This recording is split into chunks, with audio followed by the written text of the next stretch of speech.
OTBSports.com. Football on Off the Ball. With Sky. Watch every single live Premier League game this season on Sky Sports, BT Sport and Premier Sports. I'm prepared to do anything I can to play for my country again. Do it then. What about your start to the game? It wasn't bad, was it? Why should an honest answer be a mistake? How can a modern day manager not have a mobile phone? Why should he?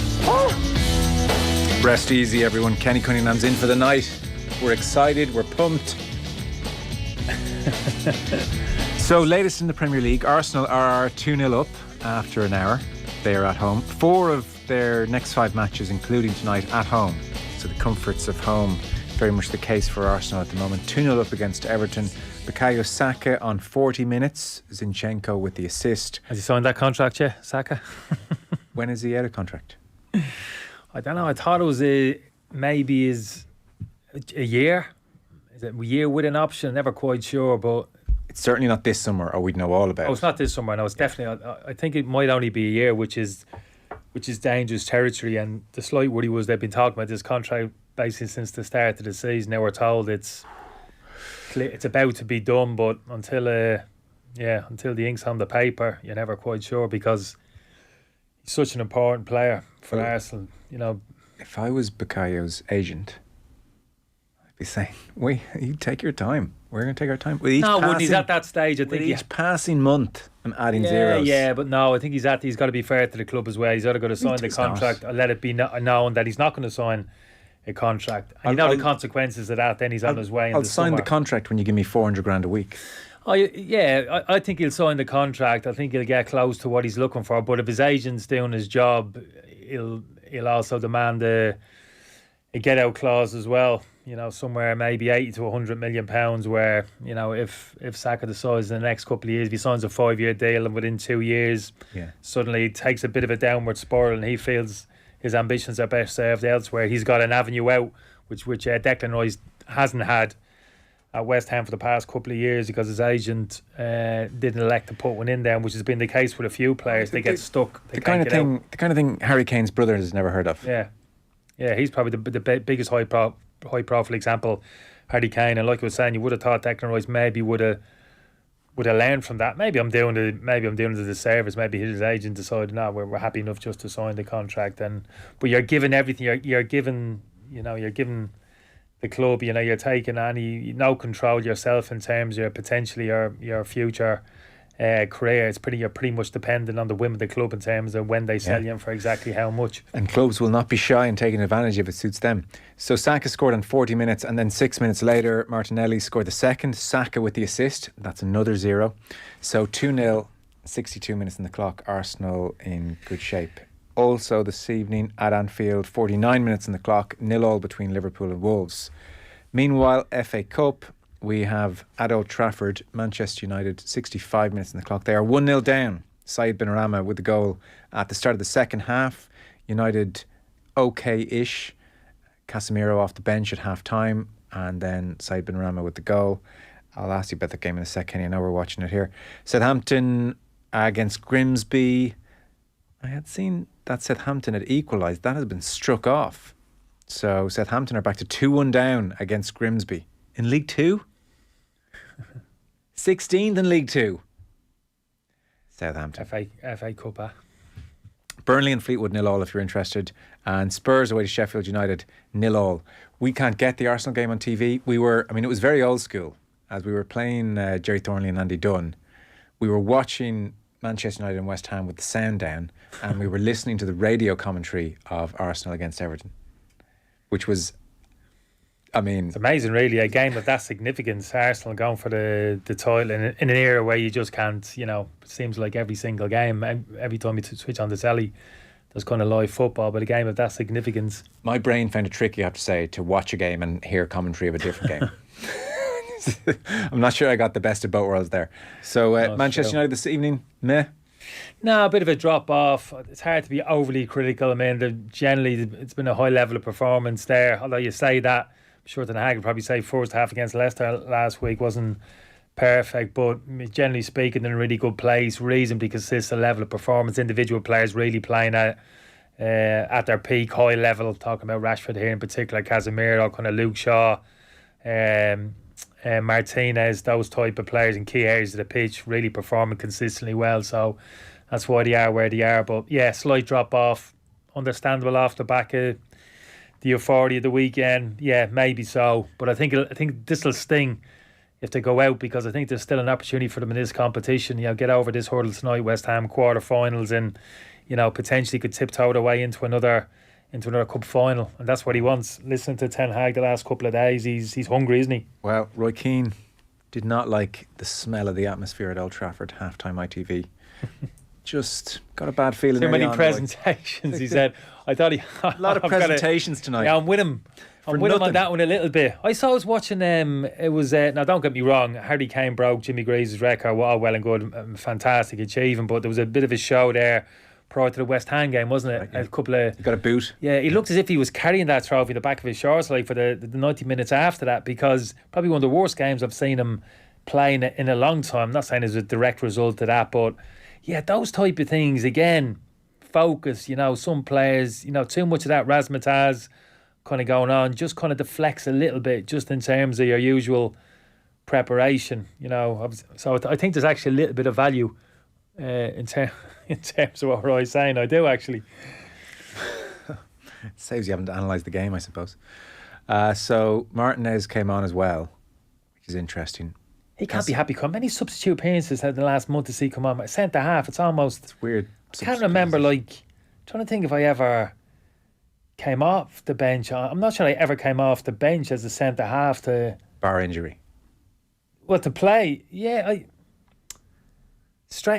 centre half to fit, they play. Is he sending Martinez on there as in, I wanted to rest you and I wanted to arrest Casemiro in this FA Cup match, but actually I don't like the attitude, and so I'm sending on two of my guys. So. Kick up the ass. Yeah, well, I just think, simply put, Joe, he improves the team. I know it's kind of the central area of the pitch, they're kind of chasing the game 1-0 down. You're thinking really a centre half, but I think it kind of does matter. Like I said, the level that he's playing at, he's winning every tackle, attitude is right as well, distribution I think has been very good as well. And we talk about Harry Maguire just off air, Joe, saying for me he's been very safe and conservative with his pass, and when I've seen him play, and he hasn't played too often, playing always within himself, and that was one of his biggest strengths. We know his kind of weaknesses defensively, in certain areas, but in possession of the football, that's how he kind of built his reputation, wasn't it? Ball playing centre half, driving into midfield, committing players. That was a big thing in England. The back three. But of late, actually, Martinez is the one who's, when he's come on, he's been getting his head up, pinging 30, 40 yard accurate diagonal balls. So yeah, seems an unusual centre half coming on, but I can understand it just because of that kind of attitude. He almost raises the level of players around him at the moment. Were you one of those, and lots of good observers, Jamie Carragher, who knows a defender from a bad defender, certainly looked at Martinez when he arrived and thought the height issue is a big issue, a very big issue. Did you have those concerns for him? No, I didn't think it was a big issue. I think it will always be an issue, and there will be times, no matter how well he's playing, if he maintains this level of consistency, no matter how well he's playing, there'll always be times when balls will come into the box of a certain quality. He'll come up against the centre forward, 6'2", 6'3", who's a good head of the ball, has got a bit of spring, and there's nothing he's going to be able to do about it. No matter how well he's playing, or how kind of clever he is in terms of bumping people or whatever, he will get done now and again per season. That's a given. Yeah, that's just a fact of it. Were you in that boat? Yeah, I was a little bit. Yeah, I was. I might have been a bit taller than him, but you're absolutely right. Yeah, up against physically imposing, tall centre forwards who could head a ball in good time and who'd isolate you. And yeah, you could be as clever as you wanted in terms of stepping on their toes or maybe bumping them and trying to off-balance them, but they could kind of see it coming a little bit. Yeah, you were kind of bunched, there's pretty much nothing you can do about it. Yeah. But his other attributes make up for that. I played with a lad at Wimbledon, a lot of people might know, Chris Perry. He's one of the best defenders I kind of played with. And Chris was maybe 5'10", skinny as a rake. Never wouldn't know where the gym was. Couldn't find it at the football club. But absolute great defender. Rash, we called him. He was that type of player. No real outstanding attribute in terms of his game. Technically, wouldn't be the best footballer. Chris would say that. Himself, and like I said, would not physically imposing, but just a great competitor, fiercely competitive, smart, quite mobile over the ground, good reader of the game, all those things as well. So those they make up for it. So when you're looking at the whole, it's very easy to focus on one maybe small weakness, and with Martinez, it's obviously it's his height, but at the moment the other parts of his game are so exceptional that he's the first name on the team sheet. Casemiro header. I think this is going to be disallowed, akin to Sunday. Free kick is from the left hand side. This time though, it's an in swinger, and it's Bruno. But I think Casemiro's gone quite early. Not a huge amount. Yeah, I think he's just off. Yeah. He tacks those well. Those balls crosses into the box. I mean, he's not physical. It wouldn't be a beast, would he? Maybe 6 foot, if that. But again, just timing, arriving into the box, kind of brave as well. Referee's waiting for word. We'll see. 1-1 at the moment on the scoreboard, but I suspect this may be. I think there's a bit of a illusion about him, Casemiro. I've obviously watched a huge amount of him play like everybody else. And I've never quite bought into this. He's been kind of tagged, isn't he? We always pigeonhole players in the modern game, particularly in midfield, don't we? All defensive minded is number 6, attacking number 8, or whatever. And Casemiro's almost a given in terms of he's been that kind of quarterback defensive linchpin, that number 6 behind Kroos and Modric. He's kind of the defensive linchpin. Yeah. And I kind of buy that to a point. But I've always felt his game, he was a more all-rounded midfielder than people gave him credit for. Maybe never saw a huge amount of that at Real Madrid because he didn't have to in terms of their kind of setup. But I always felt he was comfortable getting into forward areas of the pitch and had a pass, had a kind of clever little pass, and even finishing shots from distance and arriving into the box. Always showed enough to suggest that actually there might be more to his game. I think we've seen that since he's been at United. When he stepped forward, kind of out of that midfield pocket into advanced areas, Joe, he's comfortable. Big time. Crosses into the box, accurate little passes down the sides, and even getting onto the end of things himself. He's a more kind of complete central midfielder than I think people give him credit for. I think a lot of people have been taken by surprise. That goal has been disallowed. So still 74 minutes on the clock. Manchester United 0, West Ham 1 is where we are. Declan Rice, speaking of Arsenal this evening, and Declan Rice and West Ham obviously in action this evening as well. The rumours of Rice to Arsenal all over the papers today. 80 million it seems will get 80? it done. 80 million, 80. I'd be amazed if that gets done at that. There is the English tax, so 50, 60 million plus your 20, 30. Yeah, it's just the owners. I mean, they generally get good value for their players, and 80 sounds cheap, to be honest with cheap. you. Okay. I thought you meant that's a lot for Rice. Oh no, I think it's reasonably cheap. I would have thought maybe 100 and above. I thought they'd be digging their heels. Oh no, 80. The West Ham owners. But do you not think behind the scenes, even Rice at this stage is saying, "Everyone, come on." Yeah, but he's almost got to say it publicly. Because we've seen this 100 times before over the years with players. It's a PR battle then between player owners and supporters in terms of perception, what's going on here. And ultimately for the owners to be able to look the fans in the eyes and say, look, there's nothing we can do here. Generally, it needs the player to come out publicly and say, look, I'm out of here. You need to let me go. I want to move. And as soon as supporters hear that a player doesn't want to be at their kind of football club, then they kind of row in behind the owners and say, okay, we'll suck it up now, get him out and get as much as you can. Until that point, I think it's always a case of players that we want to keep. Why are we selling our best players? Why are you selling? That's why, generally speaking, the owners are they're waiting for that kind of tipping point, that moment. It's almost like a game of bluff, isn't it? Who's going to blink first between the owners and the player? And generally, that's what the owners, I think, are looking for the player to come out publicly and say that. They need that. They almost need that to kind of push it through. Rice should go at this stage, shouldn't he, in his career? Yeah, time's about right now for me. I think he does. Yeah, I'd like to see him actually. And Arsenal, funnily enough, they went in the conversation I suggested at the start of the season, Joe, whether Rice, Liverpool. It always felt like a countdown to Chelsea return for a long time. Yeah, and I think publicly he almost as much as come out and said it. Obviously very close to Mason Mount, want a close relationship there. I think you're right, there's an affinity there with him and the football club. They're crying out for a central midfielder of that ilk. Even now at the moment, even though they spent that money on Fernandes, they still think they need another one. But in terms of how the season has evolved, Arsenal, the position that you're in, you wouldn't blame him suddenly if he's looking at Arsenal thinking, wow, that's some project there. And Saka puts pen to paper this week. Martinelli's already signed. Those young players have committed themselves, certainly to the short and medium term. Whose place does Rice take? Xhaka. Yeah, it's easy. That's an easy one, yeah. I like Xhaka pushing forwards and shanking midfield. You know that. Yeah, I think he comes in there alongside Partey, but just kind of reinforce, he actually raises the level. And I think in that Arsenal team, we might actually see him more of a license to go and drive into those attacking areas, which he's capable of doing as well. I'm talking about Casemiro. He's more than capable of that as well. Declan Rice, but again, has played more of a discipline, more of a straight jacket a little bit at West Ham, but he's capable of driving forward the ball into attacking areas and affecting the game as well. Took his goal at the weekend very nicely as well. He can put away a shot. So it seems that Arsenal, according to a piece I read in the London Times, have we a goal here? Old Trafford. OG 1-0 OG from an in-swinging corner. It was Harry Maguire was going up for it, but West Ham defender just got a head in front of him, and it's an OG. Keeper was coming off the line. So 1-0 at Old Trafford, coming up on 80 minutes on the clock. So the reporting in the London Times was Arsenal are looking for 2 central midfielders, 1 winger, 1 left back, and they're happy to sell Kieran Tierney as well. If you got 25 million, they'll take it for Tierney. Interesting. Yeah. Arteta has a net spend of 330 million, 330 million sterling since he took the job in December 19.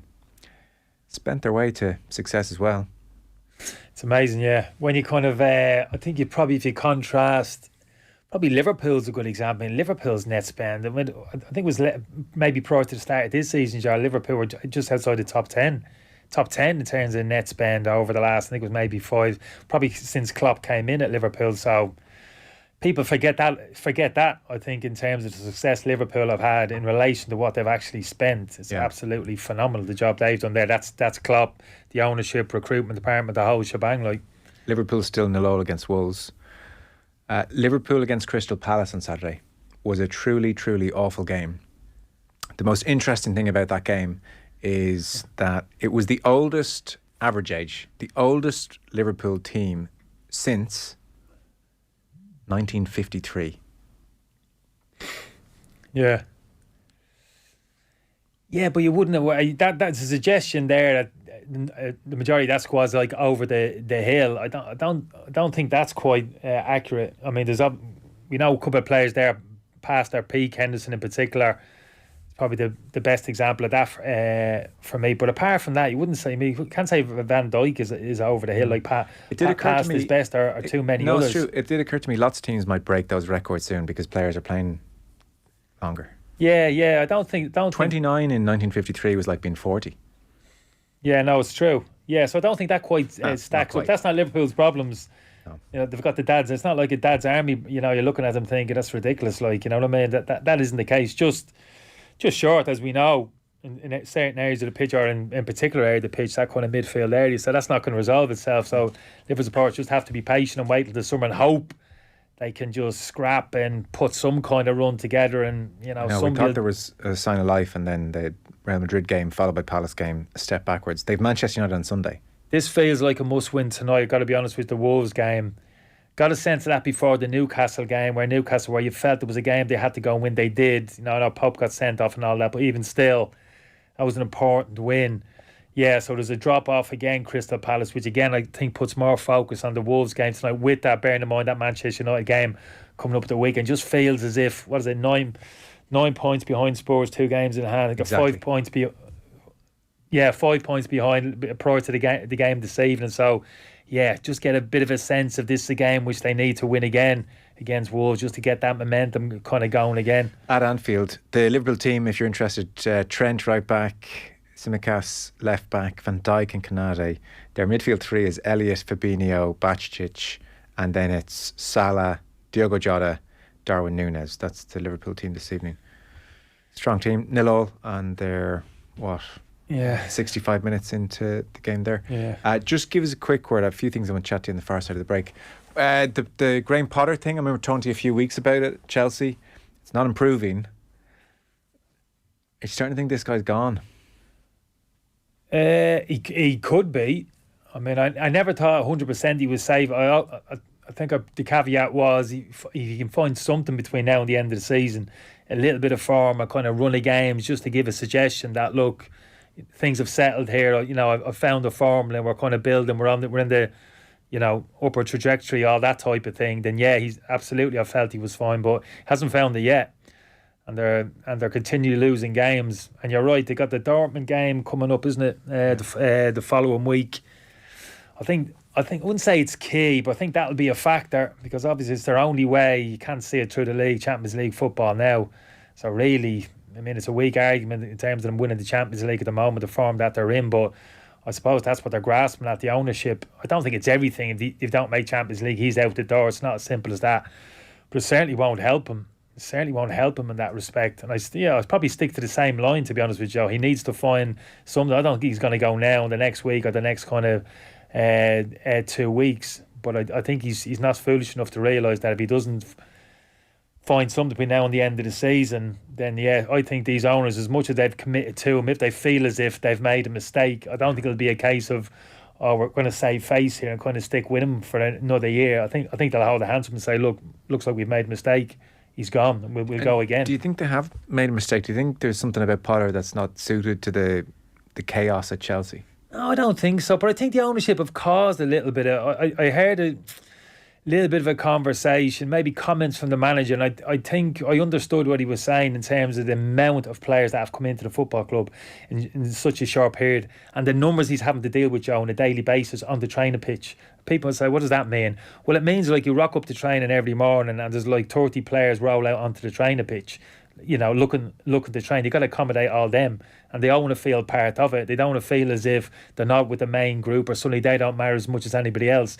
But as a manager, you're focused on the game on the Saturday. You're focused on in your head that starting 11. Now, you might be able to accommodate 16, 17, maybe even two 11v11s. A lot of managers 11v11, which I understand. I'll be a big fan of that. Just replicating, in your training what you're going to be doing on the Saturday full size pitch, 11v11s. Some managers would do that, but even then, that's only 22. Yeah, you got 8 players stood on the sideline, or even worse, you're throwing 8 players out for an additional coach to do a few little drills on the side of the pitch. And these aren't like 17, 18-year-old kids who are just happy to be up training with the first team. That's different. These are seasoned players, big money players who feel as if they should be playing. So that's outside of his control. I'm sure if he'd had total control over that, it would have been a slower piece by piece approach in terms of recruiting these type of players over a period of time. So I have a bit of sympathy for Potter in that respect. If there is a few murmurs, and it's difficult to manage that number of players, Joe. It's very difficult to manage. We'll take a short break. A few things I want to get to you on the far side. Football show is brought to you by Sky. Catch the biggest live Premier League games every weekend on Sky Sports. Again, the latest across the football this evening. Still 0-0 at Anfield between Liverpool and Wolves. 69 minutes on the clock. Ooh, big jump at Arsenal. They've gone from 2-0 to 4-0 up. Saka, Martinelli in the first half. Second half has been Odegaard, and then Martinelli scored his second, Arsenal's fourth. So that is emphatic. Arsenal 4, Everton 0. Elsewhere, still Manchester United and West Ham 1-1, and Grimsby have beaten Southampton 16th in League 2 versus Premier League. What I will say, here we when go. I think of Grimsby, grey fish and chips. Yeah, grey fish and chips on the way back. On the way back, coach. First thing when you got on the coach, have the fish and chips been ordered? We headed back to London. Would have been back in my Millwall days. Lovely. Plymouth was the same. Where is Grimsby? East coast, north east, that side, Grimsby. North Sea. Do you ever think about North geography Sea. teacher? North Sea. North Sea, okay. Suffolk heading up that side of England. One particular shop, or is there great fish and chips across? I think just generally it's a given. Of course. Yeah, it's probably coastal, I suppose. And Plymouth was the same. Remember down there, get your Cornish pasties down in Plymouth. Stand alone. Did you miss that by the end of your career, that the days of fish and chips on the bus were gone? Oh yeah, they went there. Yeah, microwaves, all Marks and Spencer's meals were coming in. Somebody came on the coach designated to make the food and bring it down to the tables. Wasn't the same. You had to have like a ready-made meal microwave. I love leaving there. When are we leaving? Come on, let's go. We drive around the corner, the back streets, and you'd see the fish chipper coach and pull in hazards. the physio, generally the physios, the kit man was the one responsibility out, get all the gear, bring it on, catch of salt and vinegar. He'd be back out, bottles of salt and vinegar, all the ketchup, back on the couch and just throw it. And there was always somebody disappointed, never be the last one to ask for your, because always got the order wrong, or somebody had changed their mind. Somebody had ordered whatever, burger and chips, then they'd, I fancy the fish, they grabbed the chips. So you'd never end up with what, if you left it too late, Joe, you'd never get what you wanted. Oh, I'd say after a nice win, driving home. Joe, fish and chips. I know the nutrient people, the people used to come in and dietitians and, you can't be had, but I always felt psychologically, though it sounded a weak argument, for me was always, your food, so important, professional athlete, that time, whether it's the coach or you're at a hotel, chow time, Joe, matters. Chow time matters, let me tell you that. But you always see pizza in a dressing room afterwards, still. Is pizza that much better than fish and chips? No, that's what I'm saying, fish, a bit of cod, the whole shebang, like. Well, covered fresh in cod, fresh cod. Did you have batter on your cod, by any chance? Fresh cod. Oh man, you're actually making me hungry here. I haven't had dinner. You smoke cod? Would you? No. Would you ever? No, batter all the way. That's old school, isn't it? Smoke cod. Never My even dad was a never big smoke. Had to be smoked. From a takeaway? Oh yeah, smoked cod. Yeah, big. You wouldn't see back that in in the the menu day. now, would you? I don't even. Not very rarely. Yeah. Bordocks do it, funny enough. Do fish bites and not fish bites and chips, but they mix it up. The fish, I noticed, in there, smoked and fresh. And you get about 6 pieces, big chunky pieces, but they mix it up with the smoked and the fresh, which I think is a nice touch. Both battered. Yeah, Bo. Jesus, it's a given, Joe, isn't it? Battered. I don't know. Smoked. Expected. I don't know if you can smoke poached. What are you expecting? The cod to be poached or something? Jesus.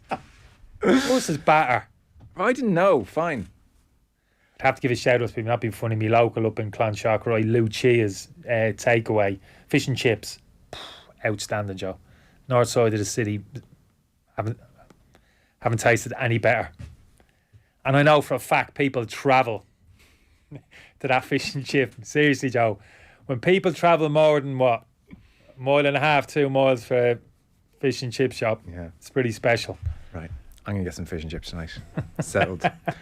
Short break. We're back in just a minute. Football on Off the Ball. With Sky. Watch every single live Premier League game this season on Sky Sports, BT Sport and Premier Sports. This is News Talk. The News Talk original, as I remember it, is out now. The biggest thing that was achieved by the Good Friday Agreement, in my view, is that we stopped the killing. We basically stopped the killing. Join me, Bertie Ahern, as I sit down with the biggest players who were there at the negotiating table and hear their first-hand accounts of the challenges and the triumphs that shape one of the most historic moments in Irish history. If we are ever to reach agreement, it must be your agreement. We were prepared relentlessly to just stay up through the night and keep going. To what extent should democratic governments be talking to terrorists when they still had a big arsenal? As I remember it, Bertie Ahern and the Good Friday Agreement, episodes 1 to 3 are available now at newstalk.com/Good Friday Agreement, on the News Talk app powered by Go Loud, or wherever you get your podcasts. I love Ireland, and I believe you had a bigger impact on the rest of the world even than you know. There was a monster who lived in the trees, in the house that would rattle and shake in the breeze. It was cold and small, with a terrible leak that would drip on her head and her hands and her beak. She needed it fixed and all in one batch, because she had an egg that was ready to hatch. So she went to the credit union for a renovation loan and got new windows, insulation, and extended her home. Monster loans from the credit union. Imagine more. Loans are subject to approval. Terms and conditions apply. If you do not meet the repayments on your loan, your account will go into arrears. This may affect your credit rating, which may limit your ability to access credit in the future. Credit unions in the Republic of Ireland are regulated by the Central Bank of Ireland. Dublin's electricity system needs an upgrade. The power cables are aging and have to be replaced. That's why EirGrid, operator of the electricity grid, is powering up Dublin. And we want your input into how we do it, so that together we can future-proof our electricity system and bring more renewable energy onto the grid. Our consultation period starts on March 28th. Find out how you can take part online or in person at airgrid.ie/Dublin. A new car can be a big decision.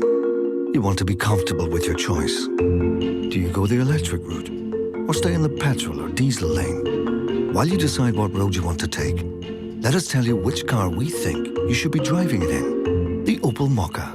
Available in petrol, diesel or all electric. You'll find yourself sitting oh so comfortably in whichever Mokka you choose. Test drive the Opel Mokka now at your local Opel dealer. Your Mokka, your way. Go 5G with Gomo. Get ready to connect faster, better, stronger than ever before with Gomo's unlimited 5G speeds available across Ireland. And you know it's Gomo, so you know all calls, all texts, all data, and all 5G are included for just $14.99 a month for life. For more, visit gomo.ie. It's time to go 5G. It's time to Gomo. Unlimited allowance subject to fair use. 30-day contract applies. A once-off SIM activation fee of $14.99 applies. For full details, terms, roaming, and fair use, see gomo.ie.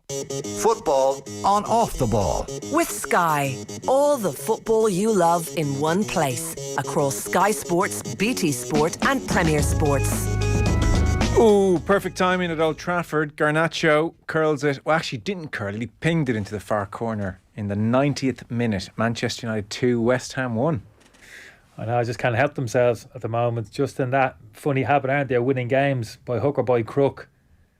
Yeah, it's good to say. I like this young flip. Obviously, no big surprise. I just like his attitude, Joe. It seems to be one of them. He's a little bit of a strut, bit of a nasty edge about him. Just doesn't get phased.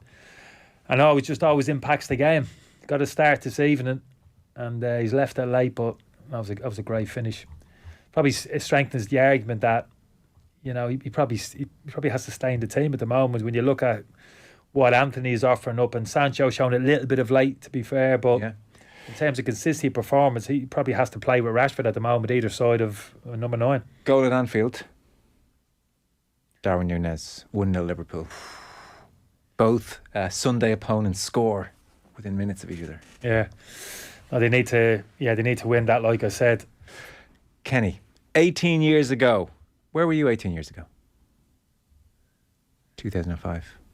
I was still playing.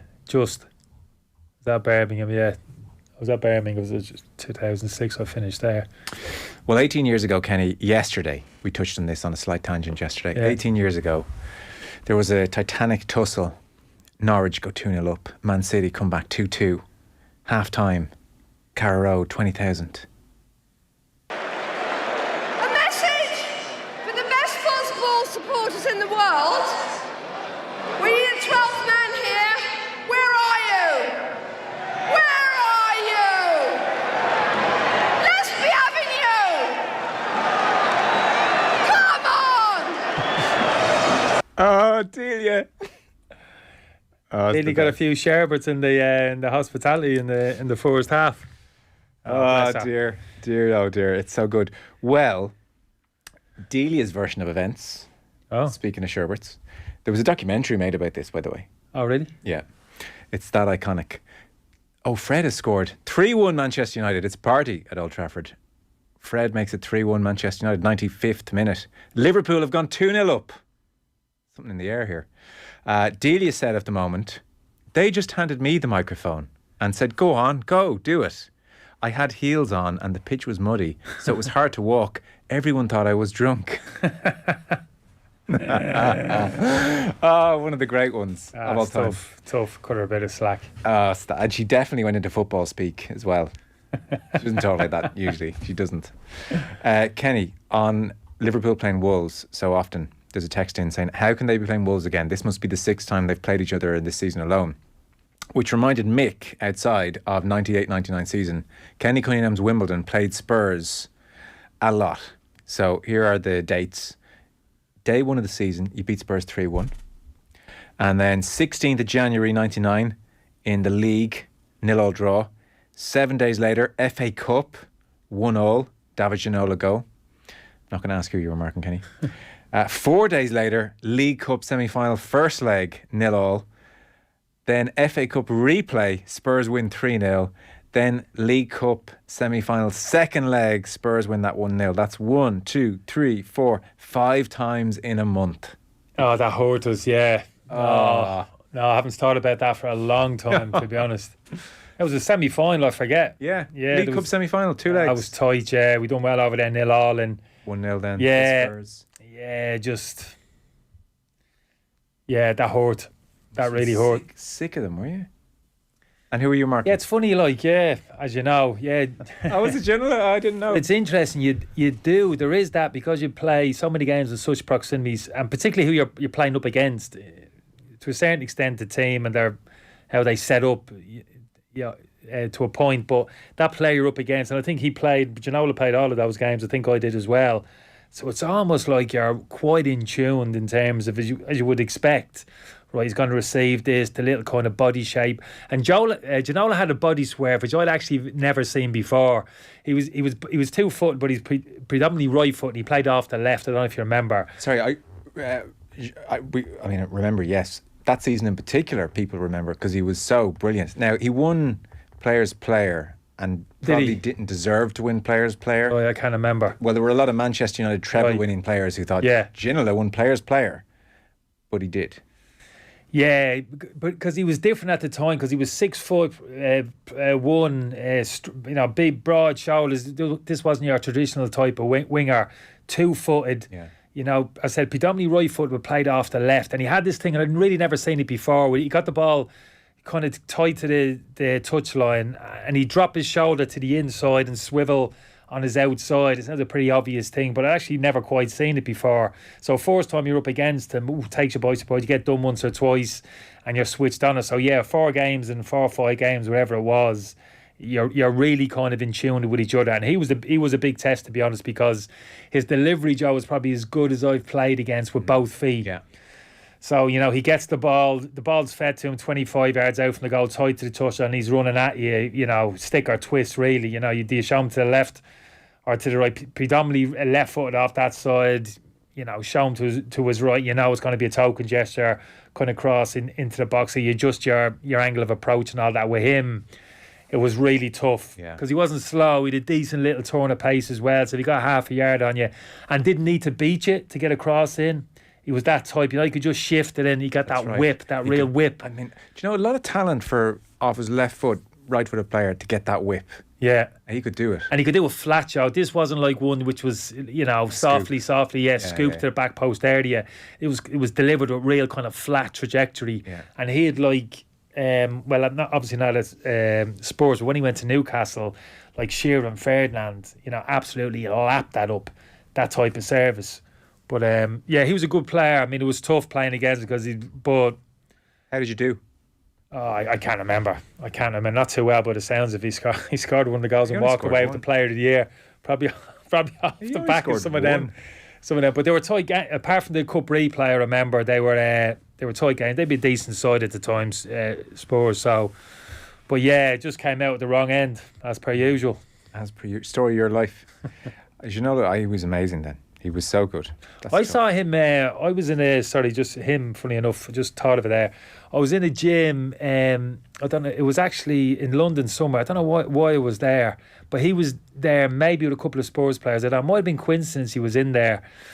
And I remember watching him train in the gym, and he never lifted a weight, and he was a size. Maybe he took off his jersey. That Barnsley game, wasn't he? He scored that spectacular goal. Do you remember dribbled on the inside and passed inside the far corner of Barnes? He was an FA Cup game, a big game. He took the shirt off and obviously was ripped. Ronaldo. Was that the time John Gregory said he was fat and he was letting him know? Yeah, I think that was a bit of that. Yeah, he brought it off the back of that.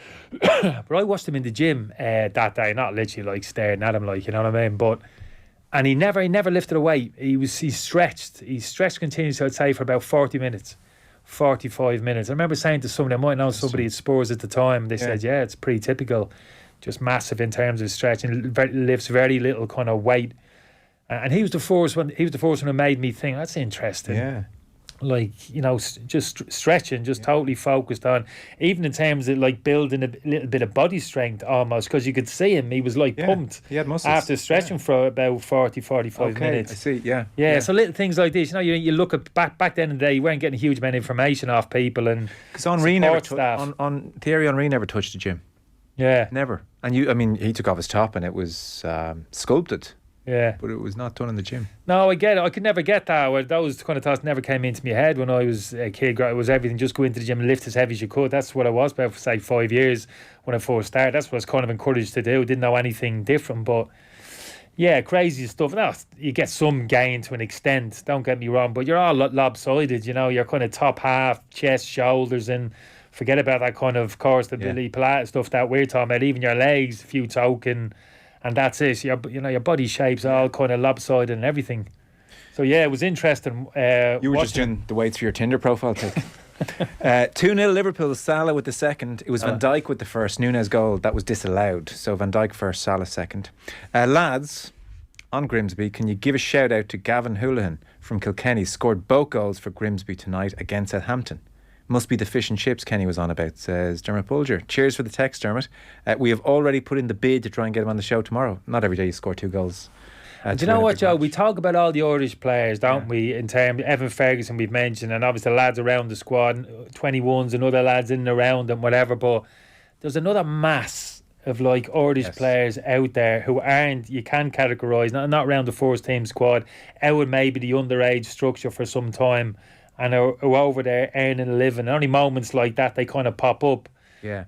Another core class centre half, whole city I was made aware of as well.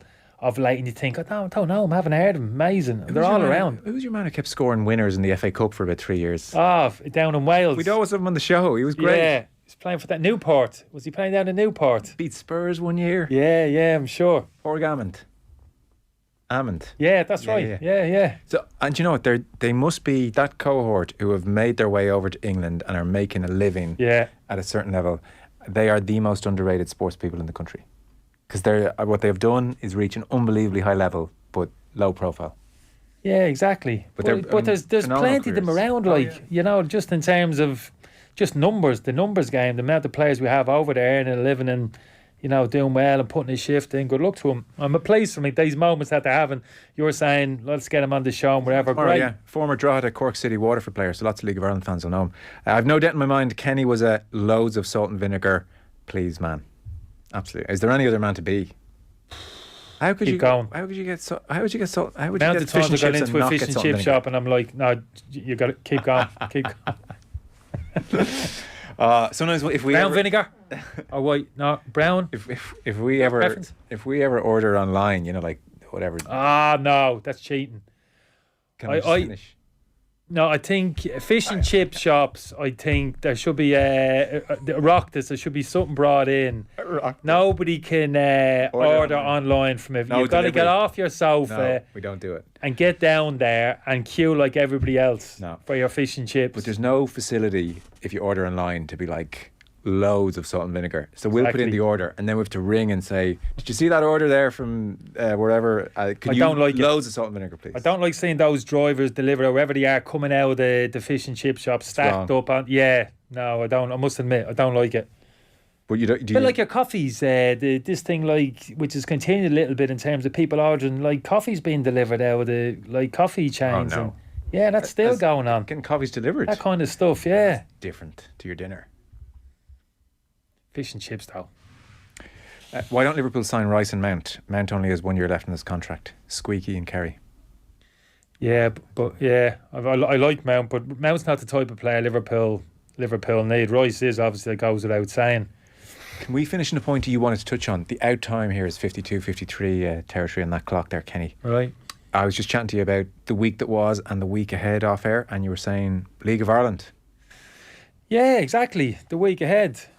Season started, attendances like absolutely through the roof, which is killing me because you asked me earlier what was I doing today. I probably spent an hour and a half trying to book tickets, to be honest with you, for the games over the weekend. There's games Friday and Monday, isn't there? Why did it take you an hour and a half to do that? Joe. It's not an easy game, that. It's not an easy game. Club websites. Anyway, it's done. So I'm booked in, but... For which games? I'm going to get a Talca Friday. Talca Bows, cracking game. And then I'm gonna pop out UCD, actually, Monday, see UCD v Derry. So this is it. So this is where we are, and it's a great thing for the obvious reasons because games are packed out. It was down at Pat's last Friday night, 5,000-6,000 people there. rocking atmosphere prior to the game. It wasn't a great game of football, I have to be said, to be honest with you, but phenomenal the amount of people that are touring out. Same at Daly Mountain Park and all over. Cork City, obviously, opening game of the season. I think it's great. There's a buzzer. It's been there for some time, Joe, to be honest with you. Going to games the last few years, it's been there, like, you know what I mean? But I think you can see it now in terms of the attendances. So hopefully we'll see that kind of competition in terms of the title challenge this year from a couple of teams. Derry in particular, I think, are going to put it up to Shamrock Rovers this year. So I'm really looking forward to it. But just talent, Joe. It's just talent. Every game you go to, like last Friday, I went down to Richmond, and there's always someone catches you by surprise. Performance, you think, oof. So Gavin Molloy, I mentioned for Shelbourne. Funny enough, grandson of Theo Dunn, I believe. Evan Caffrey as well as in the Shells team. I don't know them personally, but I saw him play last year a couple of times for Shells. Centre midfield, kind of done well, but he played left side of a 3 for Shells. For me, he was the best player on the pitch. Young player, done absolutely fantastic. So yeah, it's that. So you go and looking at the game and certain higher profile players, and then suddenly you're looking at someone thinking, wow, what a performance that was. Yeah. And there's plenty of them every week. Generally every week I go to a game and there's that kind of one standout performance. Young talent especially. We're pretty much out of time. Full times are coming in from cross channel. Arsenal 4, Everton 0 is a full time. Liverpool in the 91st minute are still 2-0 up against Wolves, and then FA Cup, Manchester United 3-1 winners, full time result for you against West Ham. Oh, Sheffield United have beaten Spurs 1-0. That is a full time just in. Sheffield United 1, Spurs out of the FA Cup 0. Burnley have beaten Fleetwood by a goal to 0, and then Southampton dumped out by Grimsby Town 2-1. Back in 1 sec. Football on Off the Ball. With Sky, proud partner and supporter of the Republic of Ireland women's national football team. This is News Talk. Dundeel Motors is home to Ireland's largest range of new and premium used cars from all of Ireland's trusted car dealerships. That's why you'll find Audi Nace on Dundeel. Visit the Audi Nace showroom on Dundeel to find your next car. Dundeel Motors, for Ireland's largest range of new and used cars from all of Ireland's trusted car dealerships. Visit dundeel.ie today. When you welcome a new furry friend into your home, Agria Pet Insure will make life simpler by providing the possibility of lifelong insurance and peace of mind for dog and cat owners. Agria Pet Insure. Protect your bond. Capstone Financial Services Limited, trading as Agria Pet Insure, is regulated by the Central Bank of Ireland. The Heineken Champions Cup is back. Leinster take on Ulster in the round of 16, Saturday, April 1st at 5:30 in the Aviva Stadium.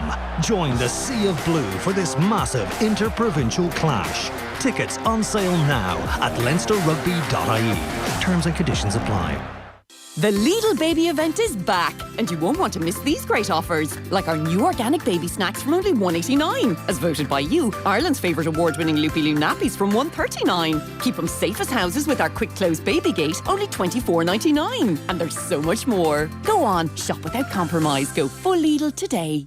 What's a giggly bit? Air Gigabit Fibre Broadband is our best ever broadband. Way better than cable. It's your own line straight to your home, so no more sharing with the neighbours. Mrs. Murphy was on my internet. What is she saying? Sign up today and get 1 month free. Plus, Virgin Media customers save up to €300 by switching to Air. Call 1-800-500-300-GO in store or visit air.ie. Offer subject to location and availability. 12-month contract. Setup fees may apply. T's and C's apply. See air.ie/save300. Football on Off the Ball. With Sky, all the football you love in one place. Across Sky Sports, BT Sport and Premier Sports. Welcome back. The FA Cup quarter-final draw about to be made. If we get any pairings through, we'll put them to you. Stephen Kenny's going to be on the football show tomorrow evening.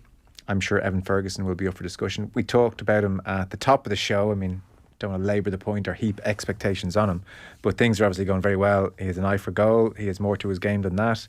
He's really pushing for a start against France now. Who's most likely to come out if he goes in? And how can you justify... What would be the strongest argument not to have him in?